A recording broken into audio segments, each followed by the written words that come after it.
സംസ്ഥാനത്ത് അതിശക്തമായ മഴ തുടരുകയാണ്. കൂടുതൽ ജില്ലകളിൽ അലർട്ടുകൾ പ്രഖ്യാപിച്ചിരിക്കുന്നു. റെഡ് അലർട്ട് തുടരുകയാണ്. തുടർച്ചയായി 3 ദിവസം റെഡ് അലർട്ട്. അതിതീവ്ര മഴയ്ക്ക് സാധ്യതയുണ്ട്. വിവിധ പ്രദേശങ്ങളിൽ നിന്നുള്ള മഴക്കെടുതിയുടെ വാർത്തകളും വരികയാണ്. മണ്ണിടിച്ചിൽ, ഉരുൾപൊട്ടൽ സാധ്യതയുള്ള മേഖലകളിൽ ജാഗ്രത പാലിക്കണം. മുൻ വർഷങ്ങളിൽ മണ്ണിടിച്ചിൽ ഉണ്ടായ പ്രദേശങ്ങളിൽ അതീവ ജാഗ്രതാ നിർദ്ദേശമാണ് സർക്കാർ നൽകിയിരിക്കുന്നത്. ഇരട്ട ചക്രവാത ചുഴിയുടെയും പുതിയ ന്യൂനമർദ്ദത്തിന്റെയും സാഹചര്യത്തിൽ വരും ദിവസങ്ങളിലും മഴ തുടരും. ഡീറ്റെയിൽ ആയി വിവരങ്ങൾ നോക്കാം. എല്ലാ ദിവസവും അപ്ഡേറ്റുകൾക്ക് നിങ്ങൾ ഇതുവരെയും ചാനൽ സബ്സ്ക്രൈബ് ചെയ്തിട്ടില്ലെങ്കിൽ ഇപ്പോൾ തന്നെ സബ്സ്ക്രൈബ് ചെയ്ത് ഓൾ എന്ന ബെൽ ഓപ്ഷൻ കൂടി എനേബിൾ ചെയ്യുക. കൂടുതൽ ആളുകൾക്ക് എത്തിച്ചേരാൻ വീഡിയോ ലൈക്ക് ചെയ്ത് കാണാൻ ശ്രദ്ധിക്കണം. തെക്കൻ തീരദേശ തമിഴ്നാടിന് മുകളിലായി ചക്രവാത ചുഴി നിലനിൽക്കുന്നു.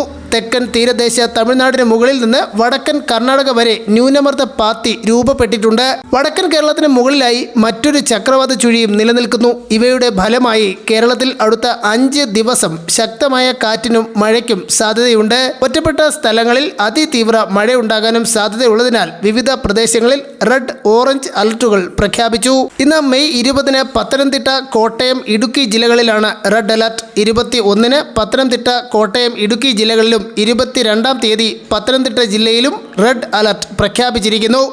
തിരുവനന്തപുരം, കൊല്ലം, ആലപ്പുഴ, എറണാകുളം, തൃശൂർ, പാലക്കാട്, മലപ്പുറം, കോഴിക്കോട് ജില്ലകളിൽ ഇന്ന് ഓറഞ്ച് അലർട്ടാണ്. ഓറഞ്ച്, റെഡ് അലർട്ടുകൾ പ്രഖ്യാപിച്ച ജില്ലകളിൽ തീവ്രമായ മഴയ്ക്കും അതിതീവ്ര മഴയ്ക്കും സാധ്യതയുണ്ട്. അതിശക്തമായ മഴയ്ക്കും കാറ്റിനും സാധ്യതയുള്ളതിനാൽ ജാഗ്രത പാലിക്കണമെന്ന് പ്രത്യേകം നിർദ്ദേശമുണ്ട്. ശക്തമായ കാറ്റും മോശം കാലാവസ്ഥയും പ്രതീക്ഷിക്കുന്നതിനാൽ ഇനി ഒരു അറിയിപ്പ് ഉണ്ടാകുന്നതുവരെ കേരള തീരത്ത് നിന്ന് കടലിൽ പോകാൻ പാടില്ല. മുന്നറിയിപ്പ് കർശനമായി പാലിക്കണമെന്ന് കേരള കാലാവസ്ഥാ വകുപ്പ് അറിയിച്ചിരിക്കുകയാണ്. വരും മണിക്കൂറിൽ കൂടുതൽ പ്രദേശങ്ങളിൽ ശക്തമായ മഴയുണ്ടാവും. അതീവ ജാഗ്രതാ നിർദ്ദേശം തുടരുന്നു.